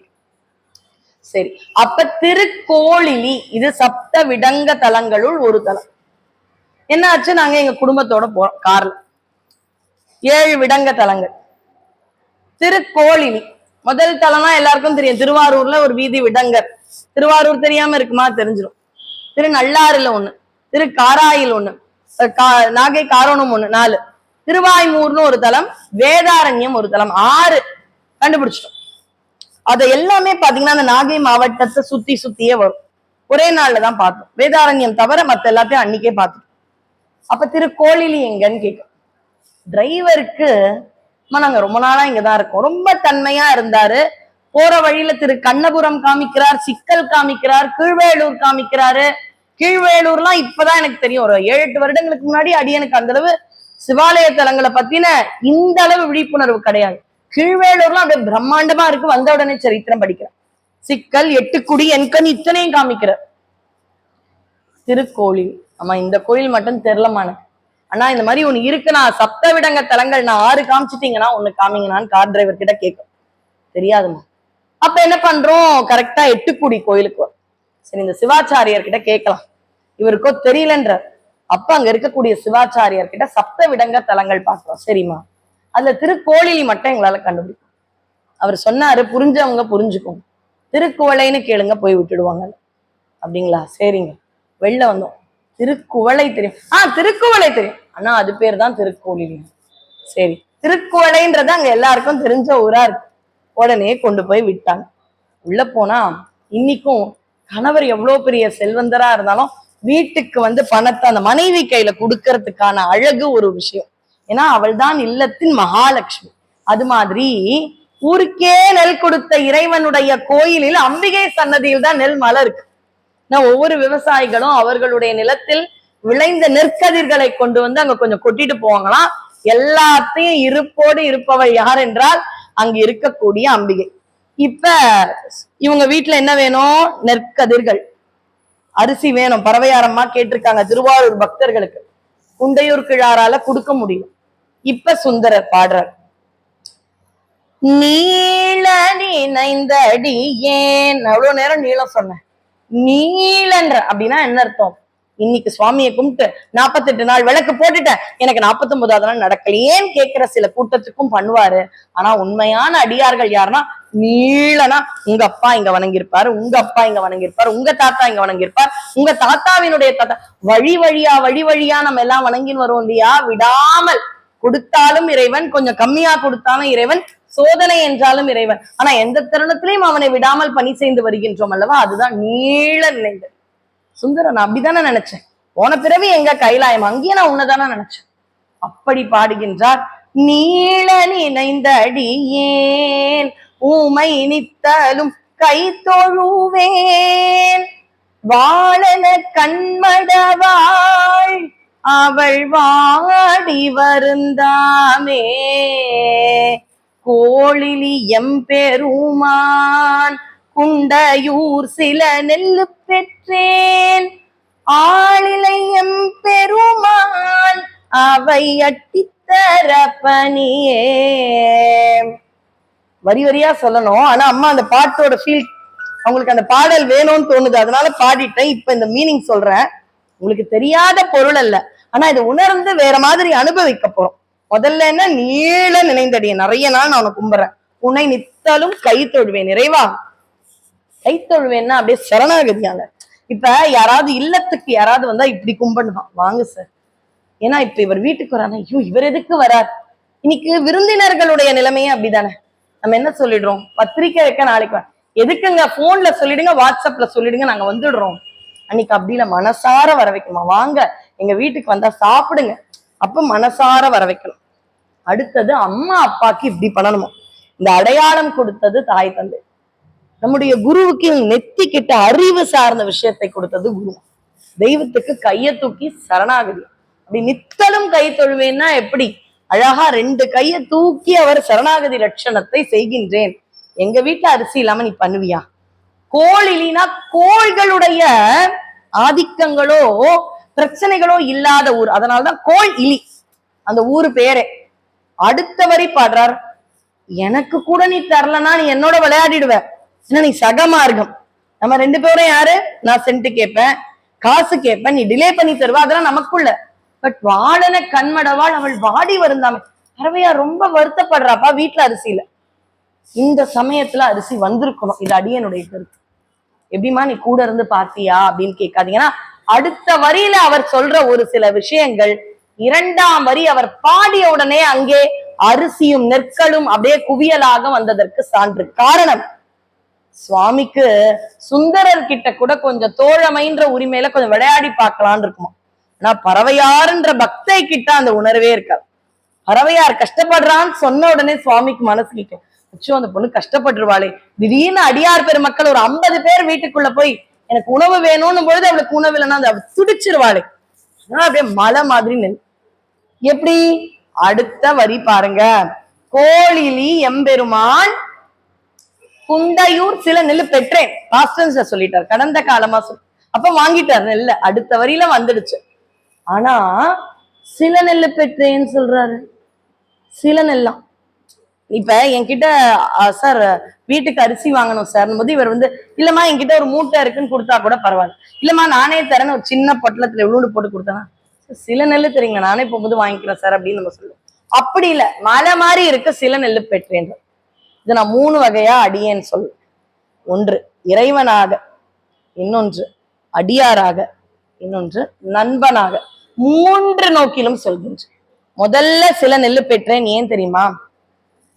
இறைவன் மிகப்பெரியவன், பல பிரபஞ்சங்களின் நாயகன், அவ்வளோ பெரிய பிரபஞ்சம். ஆனா அதுல ஒரு பிரபஞ்சம், ஒரு நாடு, ஒரு மாநிலம், ஒரு ஊர், ஒரு கோயில், ஒரு மலை. அப்ப அவனுடைய அளவிற்கு இது எந்த அளவு? அவன் பெரியவன். அப்ப அவன் பெரியவனா இது எவ்வளவு? சில நெல்லு பெற்று. அவனுடைய பெரிய தன்மைக்காக இது சில நெல். இது இறைவனுக்கு. அடுத்தது அடியவருக்கு. ஏன்னா இறைவனுக்கு தன்னை காட்டிலும் அவனுடைய அடியவர்களை உயர்த்தினால் பிடிக்கும். இது குண்டையூர் கிழாருக்கு. அவர் கூட இருந்து வருத்தப்படுறார், அச்சோ தர முடியலையே, சுந்தரருக்கு இவ்வளவு காலம் கொடுத்தேன், இன்னைக்கு கொடுக்கல. அப்ப அவர் வருத்தப்படும் பொழுது குண்டையூர் பல நெல்லு பெற்றேன் அப்படின்னா நம்ம அப்ப கம்மியா கொடுத்துட்டோம்ல அப்படின்னு நினைச்சிடக்கூடாது. ஒரு நாளைக்கு தர இறைவனுக்கே நான் பலன் சொல்லிட்டா அப்ப இவ்வளவு நாள் எனக்கு இன்னைக்கு தானே தெரியும், இவ்வளவு நாள் கொடுத்துருக்காரு எங்க வீட்டுக்கு, ஸ்பான்சரே இவர் தான், அது எனக்கு தெரியாதே. அப்ப அவரை உயர்த்தணும். அவர் கொடுத்த நெல்ல பார்க்கும்போது சுவாமி நீ கொஞ்சம் கம்மியா தான் கொடுத்துருக்க, அதனால அடியார உயர்த்துறான். குண்டையூர் கிழார பார்க்கும்பொழுது ஒரு நாள் மேல பெருசுதான், ஆனா அதை பார்க்கும்பொழுது இது சில. குண்டையூர் சில நெல்லு பெற்றேன். குண்டையூர் கிழார மூணாவது, முதல்ல இறைவன் பிரபஞ்சத்தில் பெரியவன், இது சிறுசு. ரெண்டாவது அடியார்கள், மூணாவது நட்பு. இப்ப என் ஃப்ரெண்டுன்னு வைங்களேன், இப்ப பாத்தீங்கன்னா பேக்கர்ஸ் அண்ட் மூவர்ஸ்ன்னு வந்துட்டாங்க. முன்னாடி எல்லாம் என்ன பண்ணுவோம், கூலிக்கு ஆள் பேசுவோம். ஒரு வீடை காலி பண்ணோம்னா அழகா கூலிக்கு அவங்க அதுவும் இந்த பாரிஸ் மயிலாப்பூர் நம்மள மாதிரி வீடுகள்ல எல்லாம் பாத்தீங்கன்னா அளவாலாம் இருக்காது. நம்ம ஊர் விட்டு ஊர் போய் வேலைக்கு போனோம்னா ஒரு பெட்டு, ஒரு கட்டில், 20 துணி, 10 பாத்திரத்துல போவோம். நம்ம எல்லாம் இங்க வீடா ஒரு 2 தலைமுறையா வாழ்ந்தோம்னா நம்ம வீட்டுல எல்லாமே இருக்கும், ஊர்வனில இருந்து எல்லாமே இருக்கும். அதுவும் நவராத்திரி பொம்மைகள்லாம் இருந்தா கேட்க வேணாம். 2 தலைமுறையில வந்த பொண்ணுங்க வீட்டு அந்த அண்டாங்குண்டாலாம் இருக்கும் நம்ம வீட்டுல, கரெக்டுங்களா? அந்த அண்டாங்குண்டா பயன்படுத்தாமையாவது இருக்கும். ஆனா நம்ம பரணையெல்லாம் அவ்வளவு சீக்கிரம் காலி பண்ணிட முடியுமானா முடியாது. அப்ப நம்ம வீட்டை காலி பண்ணணும்னா என்ன சொல்லுவோம்னா, கூலி ஆள் கிட்ட, இப்ப எல்லாம் பேக்கர்ஸ் அண்ட் மூவர்ஸ் கிட்ட நான் கேட்டேன், எங்க வீட்டை காலி பண்ண how many bureaus? 2 bureaus. How many cots? 2. Approximately number of vessels 50 or 60. That's it. நான் நீ கேட்டதுக்கு தான் பதில் சொல்ல, எங்க வீட்டுல தட்ஸ் இட் நீ நான் இதுக்கப்புறம் சொல்லவே ஆரம்பிக்கலையேன்ற லெவல் இருந்து.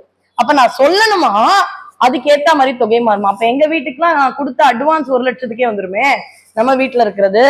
அப்ப நான் என்ன சொல்லுவேன், கூலி ஆள் கிட்ட பேசும்பொழுது, அதுலயும் கூலிக்கும் ஆள் கிடைக்கலாம். என் நண்பன் கிட்ட பேசும்பொழுது, ஏய் நாளைக்கு இண்டிபெண்டன்ஸ் டே தான், உனக்கும் லீவு எனக்கும் லீவு, காலையில வாங்க நல்லா போய் நல்லா ஜம்முன்னு சரவண பவன்ல சாப்பிட்டுட்டு, எங்க வீட்டுல கொஞ்சமா தான் இருக்கு, ஒரு 4 பாத்திரம் மாத்திடலாமா, வந்துடுறியா?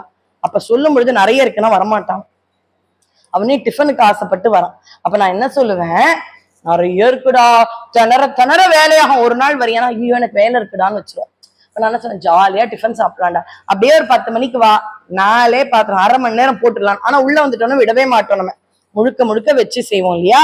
அப்ப நான் கூப்பிடும் போது என்ன சொல்லுவேன்னா, கொஞ்சம் தான் இருக்கு மாத்தி கொடுத்துறியான்னு கேட்பேன். இது வேலை வாங்குற ஒரு திறமை, அப்படித்தானே கூலிக்கால் பேசுவாங்க. இப்ப இவர் திறமையா, ஏன்னா நிறைய நெல்லு வாங்கிட்டாரு. இது எப்படி இங்க குண்டையூர்ல இருந்து திருவாரூருக்கு இருக்கே ஒரு 1 ஹவருக்கு டிராவல், இவருக்கு கொண்டு அரிசியே இல்லைன்னு வந்திருக்காரு இவர்கிட்ட கேட்க. இதை எடுத்துன்னு போகிறதுக்கு மாட்டு வண்டி, அவனுக்கு கூலி எங்க போறது? இப்ப சுவாமி கிட்டதான் அவரு டிரான்ஸ்போர்ட்டும் கேட்க போறாரு. 2வது பறவை வருந்துறான்ட்டோன்னே ஒரு அரிசி, 4வது வேற கேட்கணும், அச்சு ஐயோ இத்தனை கொடுத்துட்டாரு, இவர் அங்கேயே டெலிவரி பண்ணிருப்பான். அதெல்லாம் மனசுல இருந்தாலும் கேட்கணும். ஆளிலை எம்பெருமான் அவை அட்டி தரப்பனியே, கொஞ்சம் தான் இருக்கு, அது அப்படியே அங்க மாத்தியும் கொடுத்துறேன் அப்படின்னு முதல்ல டன்சோ பண்ணது யாருன்னா நம்ம வீட்டுக்கிட்ட டெலிவரி. இப்பெல்லாம் சொல்றோமே டோர் ஸ்டெப் டெலிவரி, அதெல்லாம் மாத்திரை வந்துடுது, உணவு வந்துடுது. அது மாதிரி வீட்டு வாசல்ல டெலிவரி பண்ணது, அதுவும் இந்த சுந்தரர் வீட்டு வாசல்ல போய் நின்ன வேலை பார்த்தது யாருன்னா நம்முடைய சிவபெருமான். அடுத்த நாள் கதவை திறக்கிறாங்க பறவை நாச்சியாரம்மா, அவங்க வீட்டுக்கு முன்னாடி குவியல். சரி, அது நம்ம எதிர்பார்த்தது, சுவாமி கொடுத்திருப்பார். அதுக்கு வேற அவர் ஏமாத்துறாராம் அவரையே, கொஞ்சமா சில நெல்லு பெற்றேன் சிலதானே கொடுத்துருன்னு. சரி பூதங்களை வச்சுட்டு கொடுத்துட்டார், கொரியர் வந்துருச்சு. ஆனா நம்ம இப்படி தெருவா பாக்குறாங்களாம், எல்லார் வீட்டு வாசல்லையும் ஒரு நெற்குவியல். உள்ள வந்தாங்களாம், நம்ம என்ன சொல்லுவோம், நான் என்ன உங்களை கூட நான் சொல்லக்கூடாது, நானா இருந்தா சொல்லுவேன், அக்கா பக்கத்து வீட்டு அக்கா கிட்ட, அக்கா ஒரு 2 ஹவர் கொடுத்துட்டீங்கன்னா அவர் வந்துருவாரு, வந்துட்ட உடனே ஈவினிங் குள்ள அதெல்லாம் கிளீன் பண்ணிடுறோம்க்கா எல்லா அரிசியும், அப்படிதானே சொல்லுவோம். இதே குப்பை இருந்தா என்ன பண்ணுவோம்னா, நாங்க போடல அது உங்க வீட்டு வாசல்ல இருக்குன்னு சொல்லிடுவோம். அதே இப்ப உணவு நான் ஆர்டர் பண்ணிட்டேன், 20 பேருக்கு புளி சாதம் சொல்லிட்டேன், அதுல ஒரு 3 பாத்திரமா வருது, ஒரு பாத்திரம் இன்னொரு வீட்டு வாசல்ல தான் நம்ம ஐயோ தூக்க முடியாதுக்கா, தெரியாம உங்க வீட்டு வாசல்ல வச்சிட்டோம், 10 நிமிஷம் டைம் கொடுங்க எடுத்துரும். நம்ம என்ன சொல்லுவோம், உங்க வீட்டு வாசல்ல தானே வச்சிருக்காரு அந்த சமையல்காரர், அது உங்க வீட்டுக்கு எடுத்துக்கோங்கன்னு சொல்லுவோம்னா மாட்டோம். ஆனா அந்த பறவையாரம்மா சொல்லிட்டாங்களா, அம்மா திருவாரூர் அடியார்களே, என்னுடைய தெருவில் வசிப்பவர்களே, உங்கள் இல்லத்து வாசலில் இருக்கும் நெற்குவியல்களை நீங்களே எடுத்துக்கோங்க. ஏன் அப்படி சொன்னார்? இவங்க கிட்ட வாங்கி வாங்கி சமைச்சாரானா? இல்ல. யாராக இருந்தாலும் அடியார்கள் எல்லாருக்குமே அமுது செய்யும் குணம் திருவாரூரில் இருப்பவர்களுக்கு. எங்க வீட்டுக்கு வந்தாலும் நான் அடியார்களுக்கு தரப்போறேன், அவங்க வீட்டுக்கு போனாலும் அடியார்கள். ஆக மொத்தத்தில் அடியார்களுக்காக செல்லும் நெல் யார் இல்லத்தில் இருந்து போனால் என்ன? கொரோனா டயத்துல இதை நம்ம நிறைய பார்த்தோம். அரிசி கிடைக்கும்னா 4-5 பேக் வாங்கி வைக்கிற பழக்கம். ஏன்னா இதா கிடைக்காம போயிடுமோ. இப்ப அவங்களுக்கே பற்றாக்குறை. கொடுக்கிற குண்டையூர் கிழாருடைய ஊர்ல பஞ்சம். அப்ப அடுத்த தடவை திருப்பியும் டெலிவரி ஆகுமா அரிசின்றது டவுட். இப்ப சுவாமி கொடுத்துட்டார். அப்ப அந்த நெற்குவியலையும் இவளே வைத்திருக்கலாம். ஆனால் வைக்கவில்லை. அடியார்களோடு பகிர்ந்து கொடுத்து பிற அடியார்களுக்கு செல்ல வேண்டும் என்பதால் பறவை அம்மையார் அப்படி சொன்னதாக ஒரு அற்புதமான வரலாறு. அப்ப இந்த இடத்துலயும் மறுபடியும் சகமார்க்கம். முதல்ல பாட்டே அர்ச்சனையாகும் திருவெண்ணை நல்லூர். திருவாரூரில் தில்லைவாழ் அந்தனத்தம் என்ற அந்த திருத்தொண்டர் தொகையில் நாயன்மார்களை அறிமுகப்படுத்தி விட்டார். 3 இறைவன் முக்தியும் விபூதியும் தான் சிவபெருமான் கிட்ட போனா கிடைக்கும்பா அப்படின்ற ஒரு மனநிலை இருந்த சமயத்தில் வந்தவர். முக்தி மட்டுமா கிடைக்கும், சின்ன சின்ன உலகியல் விஷயங்களும் கிடைக்கும். வீட்டுக்கு அரிசி இல்ல வேணும், சுவாமி தருவார். அரிசி மட்டும் இல்ல, எடுத்துன்னு போய் வைக்க ஆள் வேணும், அதையும் தருவார். இப்படி பொன்னும் மெய்ப்பொருளும் தருவான் என்பதை உணர்த்துவதற்கு இந்த ஒரு அற்புதமான இடம். அடுத்தது பாருங்க, இன்னொரு தடவை இந்த மாதிரி கேட்கும் பொழுது சுவாமியே சோதிப்பாரு. எப்படி? இத்தனையும் எடுத்துன்னு போனா எனக்கு கல்வர் பயம், அதனால இத்தனை பொற்காசுகளை நீ எனக்கு திருப்பியும் டிரான்ஸ்பர் பண்ணி சுவாமி சொல்லு. கோல்டெல்லாம் எந்த ஆள்கிட்டையும் கொடுக்கறது இல்ல. சரி, ஆத்துல போட்டு குளத்துல எடுத்து அவருக்கு சந்தேகம். ஆத்துல போட்டு ஆத்துல எடுக்கணும்னா கூட சுவாமி ஏதோ இருக்கும். ஆத்துல போட்டதை கமலாலய குளத்துல எப்படிப்பா கிடைக்கும் அப்படின்ற சந்தேகம். இதுல வேற கிடைச்சிரோன்ற நம்பிக்கை இருந்தாலும் மாற்று கரெக்டா இருக்குமா? மாற்றுனா என்ன சொல்லலாம்? இன்னைக்கு அந்த US டாலர்ல இருக்கிற எக்ஸ்சேஞ்ச் ரேட்ஸ்ன்னு வச்சுக்கலாம். ஒரு நாளைக்கு அது 85 ரூபானா இன்னொரு நாளைக்கு அது 86 மாறும். தங்கம் விலை மாதிரி இந்த டாலர் ரேட்ஸ் அப்படின்றது தினம் தினம் மாறிக்கொண்டே இருக்கும். இவர் இங்க இருந்து வாங்கும் பொழுது 86, ஊர்ல கிடைக்கும் பொழுது அது 83 குறைச்சிட்டாருன்னா இவருக்கு நஷ்டம் இல்ல. அதனால சோதித்து பார்க்க வேற ஒரு காசை எடுத்து இடுப்புல சுந்தரர் முடிஞ்சு வச்சுக்கிறார். இன்னைக்கு வங்கியில நாங்க ஃபண்ட் டிரான்ஸ்பர்னு ஒண்ணு பண்றோம். எந்த பேங்க்ல இருந்து வேணாலும் யாருடைய அக்கௌண்ட்ல இருந்தாலும் முன்னாடி அந்த காசோலை மட்டும்தான். ஆனா இன்னைக்கு பாத்தீங்கன்னா ஃபண்ட் டிரான்ஸ்பர் அப்படின்றது இருக்கு. அப்படி முதலில் இந்த உலகத்தில் ஃபண்ட் டிரான்ஸ்பர் செய்தது யாருன்னா அதுவும் சிவபெருமான். மணி முத்து ஆற்றில் போட்டு இங்க வா இருக்கும்னு கூட்டிட்டு வர்றாரு. அந்த அம்மாக்கு நம்பிக்கையே இல்லை. இல்லைன்னா இல்லைன்னு சொல்லுங்களேங்க.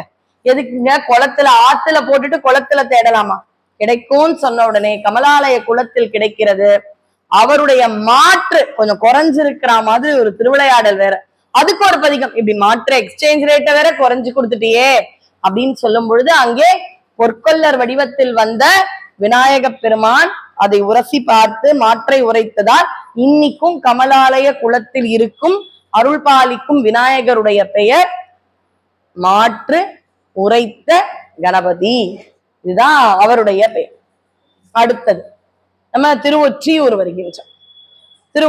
வருகின்றார். அங்குதான் சங்கிலி நாச்சியார் அப்படி மின்னல் மாதிரி பார்க்கிறார் திருமணம். இதுல இறைவன் சோதனை கொடுப்பதே எதற்குனா இன்னொரு விஷயம் சுந்தரரை வைத்து இறைவன் செய்தார். முதல்ல பாட்டே அர்ச்சனை ஆகும். மறுபடியும் நான் ரீகேப் பண்றேன். ஏன்னா அதான் அவருடைய வாழ்க்கையின் நோக்கம். 18 வருஷங்கள் இதுக்குதான் நான் உன்னை அனுப்புறேன், மறுபடியும் கைலாயம் வந்துரு அப்படின்ற ஒரு மேலான நோக்கத்தில் வந்தவர் தான் நம்முடைய சுந்தரமூர்த்தி சுவாமிகள். 2வது திருவாரூரில் திருத்தொண்டத்தம். 3வது பொன்னும் அரிசியும் எல்லா விஷயமும் இறைவன் கிட்ட கேட்டு ஆனந்தமா இருக்கலாம். இது 3 ஆயிடுச்சா? அடுத்த ஒரு விஷயம், இன்னைக்கு கூட அந்த விஷயம் இருக்கு. ஆனா அது சிவபெருமான் கிட்ட கிடையாது. பெரிய அமைச்சர் இல்ல பெரிய பதவியில இருக்காங்க, அவங்களுடைய நண்பர் யாராவது தப்பு பண்றாங்கன்னு வச்சுக்கோங்களேன், அதுவும் பெரிய அமைச்சர்னு வைங்க, அவர் யாரு தவறு பண்ணாலும் தண்டனை கொடுக்குறவங்க. ஆனா அவருடைய நட்பு குடும்பம்னு யாராவது தப்பு பண்ணா என்ன சொல்லுவாங்க? அவருக்கு வேண்டப்பட்டவங்க, அதெல்லாம் எதுவும் பண்ண மாட்டோம். இந்த ஒரு கருத்து இன்னைக்கு வரைக்கும் உண்டானா உண்டு. இந்த ஒரு கருத்தினையும் மாற்றியவர் தான் சிவபெருமான். எந்த இடத்துலனா நம்முடைய தொண்டை நாடு திருவொற்றியூர். ஒரு க்ஷணம் பார்த்தார், திருமணம் நடக்குது. அந்த அம்மா கேட்ட ஒரே விஷயம், இந்த என்னை விட்டு தாங்கள் நீங்க மாட்டேன் என்று எனக்கு வாக்கு கொடுக்கும். அப்ப அவர் சொல்றார், சரி கல்யாணத்தும் போது வாக்கு, அது அன்னில இருந்து இன்னைய வரை எல்லா காதலன் கிட்டையும் கல்யாணத்துக்கு முன்னாடி வாக்கு கொடுக்கிற பழக்கம் எல்லாருக்குமே உண்டு. அதனாலே அவர் சொல்றான், கொடுக்குறேன். கொடுத்துட்டா போச்சு. அடுத்த நாள் அங்க சங்கிலியாரும் இறைவனுடைய பக்தி, பறவையாராகட்டும் சங்கிலியாராகட்டும் அவர்களும் இறைவனுடைய அடியார்கள். அதனால அங்க போய் அந்த அம்மாவை காப்பாத்துறாரு. பார், என்ன வெளியில போய் நிக்க வச்சிருக்கான் மகிழ மரத்துல, சன்னதிக்குள்ள இல்ல. கல்யாணம் பண்ணணும் பொழுது சன்னதி வரைக்கும் போயிடு, ஆனா கல்யாணத்தை அங்க பண்ணாத, டக்குன்னு லொகேஷன் மாத்து, லொகேஷன் சேஞ்ச் அப்படின்ட்டு அப்படியே வாங்க மகிழ மரத்தடியில போய் நம்ம சத்திய வாக்கை கொடுத்து பண்ணிக்கலாம். இவர் முன்னாடியே சுவாமியை மகிழ மரத்தடியில நிக்க வச்சுட்டார். சன்னதியை விட்டு அங்க மகிழ மரத்தடியில் நில்லுங்கள்னு சொல்லக்கூடிய உரிமை தமிழுக்கும் தமிழ் அடியார்களுக்கும் உண்டு. அப்படின்னு என்னாச்சா, இங்க போயாச்சு. போன உடனே அம்மா சொல்லிட்டாங்க, வாங்க இங்க வேணாம், மகிழ மரத்தடிக்கு போலாம். அங்க சுவாமி நிக்கிறார், வாக்கு மீறமாட்டு. ஆனா பங்குனி மாதம் வர வர வர வர அவரால் இங்க இருக்க முடியும். ஏழையேன் பிரிந்திருக்கேன் என் ஆரூர் இறைவனையே. இதே ஊர்க்காரங்கன்னா கந்தசுவாமிக்கு ஒரு விழானா பார்க்காம இருக்கிறது கஷ்டம். ஏன்னா மயிலாப்பூர் பங்குனி உற்சவமோ 63 பார்க்கலன்னா எங்களால இருக்க முடியும். அது அந்த ஊரின் பற்று, அந்த இறைத்தன்மையினுடைய பற்று. அப்படி பங்குனி வருகிறது, இவரால் முடியவில்லை, சொல்லாமல் கிளம்புகின்றார். திருவொற்றியூர் எல்லை தாண்டின உடனே 2 கண்ணும். இப்ப அடுத்த உண்மையை இறைவன் உணர்த்துகின்றார். என்ன? இறைவனே தோழமை தந்தோம் என்று சொன்ன ஒரு அடியார் சத்திய வாக்கை மீறினாலும் அதற்கானது உண்டு. நம்ம நினைக்கலாம், நம்ம கூட ஏதாவது பொய் சத்தியம் இல்ல சூழ்நிலைக்காக சத்தியம் மீறி இருப்போம், நம்ம கண்ணுலாம் நல்லா இருக்கேன், ஏன்? அதுக்கான அடியன் பெற்ற விளக்கத்தை சொல்கின்றேன். இப்ப ஒரு ஒயிட் ஷர்ட் நான் போட்டுட்டு இருக்கேன்னு, அதுல துளி இங்கு பட்டுருது. உடனே என்ன பண்ணலாம், நம்ம அந்த துளி இங்க் அப்படின்றத நம்ம என்ன பண்ணலாம், அங்க மட்டும் ஒரு சோப்பு போட்டு அந்த இங்கை நம்ம கிளீன் பண்ணிட்டோம்னா, இப்பதான் அட்வர்டைஸ்மெண்ட் கரை நல்லது தானே அப்படின்னு கிளீன் பண்ணிட்டா வெள்ளச்சட்டை என்ன ஆயிடும், உடனே நல்லபடியாயிடும். அப்படிதான் சுந்தரமூர்த்தி நாயன்மாருக்கு வெள்ளை சட்டையில் ஒரு துளி இங்கு பட்ட மாதிரி எதுவுமே தவறில்லாதவருக்கு ஒரு தவறு, அதனால் உடனே தண்டனை கொடுத்தாரு. அதே குழந்தைங்கலாம் அந்த காலத்துல விளையாடி விளையாடி அப்படியே இங்க் அடிச்சு வெள்ளைச்சட்டையே நீளமா மாறி இருக்கும். அப்படி நான் வெள்ளை சட்டையே நீலச்சட்டையாக மாற்றும் அளவு நான் பாவம் வச்சா சுவாமி எதுக்குன்னு தண்டனை தருவார். இரு பை ஆர்டர் போலாம், இரு ஒண்ணு ஒன்னா தர, ஒண்ணுத்துக்கும் நீ அந்த வினையை அனுபவி என்று நமக்கு அந்த ஆர்டர்ல இருக்கு. இதுதான் இது. அவருக்கு ஒரே குற்றம், வா இதை கொடுத்துட்டேன்னா எனக்கும் அந்த இதுக்காக நீ பிறவி எடுக்க வேணாம், நீ எடுத்த பிறவியே மேலான பிறவி, அதுல நீ பண்ண ஒரு தவறுக்கு இப்படியே தண்டனை அனுபவிச்சுடு அப்படின்னு கீழ்கணக்கு எழுதிய இறைவன் அப்படியே எல்லை தாண்டின உடனே கொடுத்தார். அது ஒரு காரணம். இன்னொன்று, இறைவன் நண்பனாக இருந்தால் வாக்கு அடியார்களுக்கு கொடுத்து மீறிவிட்டால் தண்டனை உண்டு. சங்கிலியார் என்னுடைய அடியார், அதற்காக 2 கண்கள். அப்பொழுதுதான் அழுது தொழுது அவர் பாடிக்கொண்டு வரும் பொழுது திருவெண்பாக்கத்தில் ஒரு வாக்கிங் ஸ்டிக் கொடுக்கிறார் சுவாமி. அதை வைத்து வரும் பொழுது அப்பதான் பண்றார், மகத்தில் புகுந்த சனியன நீ வந்து விட்டாய்ன்ற அளவு உரிமை. அடுத்து காஞ்சிபுரம் வரும்பொழுது இறைவிக்க கருணை. இதை பாருங்க, இது என்னுடைய ஏரியா காமாட்சி, அதனால லெப்ட் சைடு என்னோடது தானே, இடப்பக்கம் கொடுத்துட்டீங்கல்ல, இந்த பக்கம் நான் என்னவோ பண்ணிக்கிறேன் கேட்காதீங்க, அவனுக்கு இடது கண்ணை கொடுத்தேன். அப்படி கொடுத்த உடனே காமாட்சிய பாடினாரா? இல்ல, ஆலம் தானுகந்து அமுது செய்தானே என்று அங்கேயும் கட்சி ஏகம்பனை தான் பாடுகின்றார். பாருங்க, உங்களே தான் பாடுறார். அவனுக்கு இன்னும் கண்ணு கொடுக்கலாம், இல்ல அவ்வளவு சீக்கிரம் கொடுக்கும், அடியார ஏமாத்திட்டோம். அதற்கான வினைகளை அனுபவிக்க வேண்டும் என்று வாழாங்கிருப்பீர் திருவாரூரீர், நல்லா வாழ்ந்துக்கும். எனக்கு ஒரு கண்ணு தரமாட்ட, உனக்கு 2 இல்ல 3 கண்ணு இருக்கு, எனக்கு ஒரு கண்ணு தரமாட்டல, தருவியா மாட்டியா, வித்துக்கோ, என்னை வச்சு அடமானம் கூட பண்ணிக்கோ, உனக்கு தானே மேல அடிமையா இருக்க, தரமாட்டியா, ஆழ்ந்தன் போ 3 கண்ணை வச்சு. அப்படின்ற அளவு ஒரு வெறுப்பின் உச்சக்கட்டம் வரும் பொழுது திருவாரூரில் அவருக்கு வலக்கண் கிடைக்கின்றன. அப்ப அடியார்களுக்கு தீங்கு இழைத்தால் தோழமையாக இருந்தாலும் தண்டனை உண்டு என்பதை நியாயமாக இறைவன் செய்யும். வாழ்க்கையில் நிறைவு புகழ் வஞ்சைக்கள் அவருடைய எல்லா நோக்கமும் நிறைவேறியதன் பேரில் இறைவனுடைய ஐராவனம்ன்ற யானை அனுப்புற. ஐராவதம் இல்லை, ஐராவதம் இந்திர யானை. நம்ம ஊர் யானைக்கு 1.5 தான் தந்தோம், ஆப்பிரிக்கா யானைக்கு 2 தந்தோம், ஐராவதம்ன்ற இந்திரன் யானைக்கு 4, ஐராவனத்துக்கு 2000 தந்தோம். இப்ப நம்ம வீட்டு, நான் ரொம்ப செல்வந்தர், வெளியில மத்தவங்களுக்கு யாராவது கெஸ்ட் வந்தா ஏர்போர்ட்ல இருந்து கூட்டின்னு வர 2 கார் வச்சிருப்பேன். ரொம்ப காஸ்ட்லியான ஒரு ரோல்ஸ் ராய் கார் அதெல்லாம் வச்சுதான் நானே என் கணவர் என் குழந்தைங்க போனோம்னு வச்சிருப்பேன். அதை நான் டக்குன்னு யாருக்காவது அனுப்புறேன்னா யாரா இருக்கும்? ரொம்ப முக்கியமான ஒரு விருந்தினர் வந்தா வேணா அதை அனுப்புறேன். அப்படி தன்னுடைய யானையை அனுப்பி அழைத்து வர செய்கின்றார். தோழர் என்பதற்கா என்றால் இல்லை. அதைவிட வாஞ்சையாக எங்கேயுமே அழவைக்காமல் பொற்றால முத்துச்சிவிகை இதெல்லாம் கொடுத்த சம்பந்தருக்கும் இல்லாத வரவேற்பு. நாவுக்கரசரை அப்படியே உடம் போட்டு புரட்டி விட்டுதான் கொடுத்த முக்தி. எதுவும் இல்லாமல் இவருடைய யானையை அனுப்பியதற்கு காரணம் சுந்தரர் தொண்டர்களை போற்றியதற்கான பெருமையை உலகம் பார்க்க வைக்க இவர் யானை அனுப்புகின்றார். அப்பதானே நாளைக்கு தொண்டர்களை போற்றினால் இந்த அளவு இறைவனிடம் மரியாதை கிடைக்குமான்றது நம்ம உணரணும். அதுக்காக அவர் யானை இந்திரன் கிட்ட சொல்றார், அப்பா யானை எடுத்துன்னு போய் கூட்டிட்டு வந்தார். சரி, ஐராவதத்தை கயிறெல்லாம் கட்டுவார் போல இருக்கு இந்திரன். உன் யானை இல்ல, ஏன் யானை? உங்க யானை? ஆமா, நீ யானையில போய் கூட்டின்னு வா சுந்தரனை அப்படின்னு சொன்ன உடனே திரு அஞ்சைக்களம்னு ஒரே ஒரு பாடல் பெற்ற தலம் கேரள தேசத்துல இருக்கு. அங்க வேண்டுகின்றார். அன்னைக்கும் நம்ம கோயம்புத்தூர் சிவ அன்பர்கள் அன்னைக்கு அதை எடுத்துப்பாங்க ஃபுல்லா. அந்த கோயில்ல இருக்கிற குரு பூஜை ஆடி சுவாதி சிறப்பா பண்ணுவாங்க. அங்கு இறைவனுடைய யானை வர திருமால் பிரம்மன் எல்லாரும் பார்க்க அந்த யானை கிளம்புகிறது. அப்ப பக்கத்து ஊர்ல இருக்கார் சேரமான் பெருமான். ஏதோ டெலிபதி, ஏதோ ஒரு மாதிரி இருக்கே. அப்பேர சுந்தர், யானை வந்துருச்சு, கிளம்புறோம். தோழமைக்கு முக்கியத்துவம் தானே இந்த பிறவியே, இறைவனோட தோழமைக்கு மட்டுமா முக்கியத்துவம்? சேரமான நானும் நண்பரா இருந்தோம், சொல்லிக்காம கிளம்புறனேன்னு கிளம்புற. ஓடி வரார், ஏதோ சம்திங் ஸ்ட்ராங்னு அவருக்கு அந்த டெலிபதி தெரியுது. ஓடி வந்து பார்த்தா யானை மேல போறார், அழறார். பார்க்கலையே, என்ன பண்றது என்னன்னு தெரியல. குதிரை காதுல பஞ்சாட்சரம். அதுவரை இப்படி வந்த குதிரை இப்படி போகுது. சுந்தரருக்கு முன்னாடி குதிரை போகுது. சேரமான் பெருமான், ஐயா வந்துட்டீங்களா, எனக்கு முன்னாடி போறீங்கன்னு அவருக்கு புரியல. நான் என்ன சொன்னேன்? அவ்வை சுந்தரர் சேரமான் தவிர வேறு சில அடியார்களும் வந்தார்கள் தானே ஆரம்பிச்சேன். அது யாருன்னு இப்ப சொல்ல.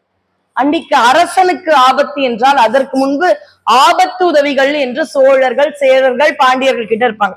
அரசர்களுக்கு ஒரு பிரச்சனைனா முடிஞ்ச அளவு போராடுவாங்க. ஆனா அரசனை காப்பாற்ற முடியலன்னா அரசனுக்கு ஒரு பிரச்சனை, அவங்க கழுத்து எடுத்துப்பாங்க இம்மீடியட்டா. சத்திய பிரமாணம் எடுத்த வைராகியம் மிக்கவர்கள். அவர்கள் அரசனுக்கு என்ன ஆச்சுன்னு தெரியல, அரசன் அவ்வளவுதான் பூமியை விட்டு போகிறான் என்றால் இனி நமக்கு வேலையிலன்னு சக்கு சக்கு சக்குன்னு அவங்க கழுத்து அறுத்துக்கிறாங்க. அவர்கள் யார் என்றால் இறைவனுடைய அடியவர் சுந்தரர் என்றால், சுந்தரருக்கு அடியவர் சேரமான் என்றால், சேரமானுக்கும் அடியவர்கள் அவர்கள் என்பதால் முதலில் போகிறார்கள் சிவலோக பதவிக்கு. கூட்டமா ஒரு ஆள் வராங்க, அவங்களை உட்கார வைக்கிறாங்க. அவ்வை பாட்டிய பிள்ளையார் அதுக்குள்ள கூட்டிட்டு வந்துட்டார். அவர் சுந்தரர், எத்தனை பேரும் வராங்க. அங்க போய் அவர் பாடி, ஏன்னா போகும்பொழுது பாடுறார், என்னை முன் படைத்தான் அது அறிந்து தன் பொன்னடிக்கே நான் என பாடலந்தோ நாயினேனை பொருட்படுத்து வான் என எதிர்கொள்ள மத்த யானை அருள் புரிந்தான் ஊன் உயிர் வேறு செய்தான் நொடித்தான் மலை உத்தமலை. அப்ப இப்ப போற கைலாஷ் அது பாரதத்துக்குள்ள, அதுவும் கைலாய மலை. ஆனா நொடித்தான் மலை என்ற கைலாயம் சூரிய மண்டலம் தாங்கி இருக்கக்கூடிய சிவபெருமான் உரையும் அந்த நொடித்தான் மலைக்கு செல்கின்றார். அப்ப இந்த பதிகம் எப்படி நமக்கு வருது? Again courier service. வருணன் வந்து அஞ்சை களத்துல போட்டுட்டார், பாட்டு அங்கதான் முடியுது, வந்துடுச்சு. சேரமான் பெருமானுக்குலாம் அனுமதி இல்லை, ஆனா பஞ்சாட்சரம் சொன்னார். என் மேல தப்பில்ல சுவாமி, உங்க மந்திரம் 5 எழுத்து சொன்ன உடனே வந்தது. அப்படியா, உள்ள கூப்பிடு. சேரமான், நான் வர வழியில நான் கூட ஒரு பாட்டு எழுதிட்டேன், திரு கைலை உலான்னு எழுதி பாடுங்க, அற்புதமா. இத கூட எப்படியாவது சேர்க்கணும், ஏன்னா 11ஆம் திருமுறை அது இருக்கு. எப்படி கிடைச்சது? சுத்தி முத்தி பாக்குற. ஐயப்பா இங்க வா. மா சாத்தனார், சாத்தன் சாஸ்தா, ஐயப்பனும் சிவக்குழந்தை. கைலைமலை சாரலில் இருக்கும் பூதநாயகன் மணிகண்டனாக ஒரு பிறவி எடுத்து வருகின்றான். மூலக்கடவுள் சாஸ்தா. எப்படி திருமால் ஒரு கிருஷ்ண பிறவி எடுத்தாரோ அது மாதிரி மணிகண்டன் ஐயப்பனுடைய ஒரு பிறவி. சாத்தன் அப்படின்ற மா சாத்தனாரை அழைத்து, இந்தா கைலை உலா அன்பர்களிடம் சென்று சேர வேண்டியவர் போய் கொடுத்து அவர் எடுத்துக்கொண்டு வந்து திருச்சி அருகில் இருக்கும் பிரம்மன் உரையின் தலம் திருப்பட்டூர், பாடலூர்னு பேர் அந்த காலத்துல, திருப்பட்டூர் என்ற தலத்தில் கைலை உலாவை கொடுக்க அஞ்சை களத்தில் அவருடைய அந்த நொடித்தான் மலை நிறைவான பதிகம் வர இப்படியாக ஆடி சுவாதியன்று சுந்தரரோடு அவ்வை பாட்டியும் சேரமான் பெருமானும் அவரோடு இருந்த அணுக்க தொண்டர்களும் இறைவனோடு கலந்தார்கள். எந்த மார்க்கத்திலும் தோழமை உணர்வோடு இல்லாத ஒரு அற்புதத்தை கொடுத்த பெருமான் நம்முடைய சிவபெருமான். அதனால இறைவன் அடி போற்றி, அவருடைய அந்த நோக்கத்தின் பேரில் அடியார்களுக்கும் அடியாராக நாம் என்றும் இருப்போம் என சொல்லி அற்புதமான இந்த ஆடி மாத வாய்ப்பிற்கு நன்றி கூறி நிறைவு செய்கின்றேன். திருச்சிற்றம்பலம்.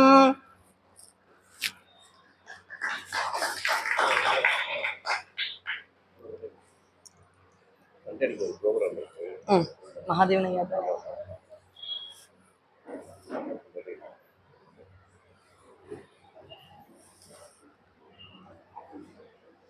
இப்ப சுந்தரருடையது பார்த்தோம். நம்முடைய கந்தசுவாமி தெய்வத்தை தினம் தினம் வணங்கிய நம்முடைய வள்ளல் சுவாமிகள் அருளி செய்த தெய்வமணி மாலை, அதை சேக்கிழார் சேவடி பொடி திருமுறை மாமணி பெரிய பேச்சாளர் சிவத்திரு ஜே மகாதேவன் ஐயா 18/8 ஞாயிற்றுக்கிழமை காலை 10 to 12 மணி வரைக்கும் இங்க சொற்பொழிவாற்ற இருக்கின்றார். அதற்கும் திரளாக பக்தர்கள் நம்முடைய கந்த சுவாமியை புகழும் தெய்வமணி மாலை என்ற பதிகத்தை அவருடைய உரையாற்றலை கேட்க வேண்டும் என்று நாங்கள் தாழ்மையுடன் இங்கே விண்ணப்பம் செய்கின்றோம். வெற்றிவேல் முருகனுக்கு அரோகரம்.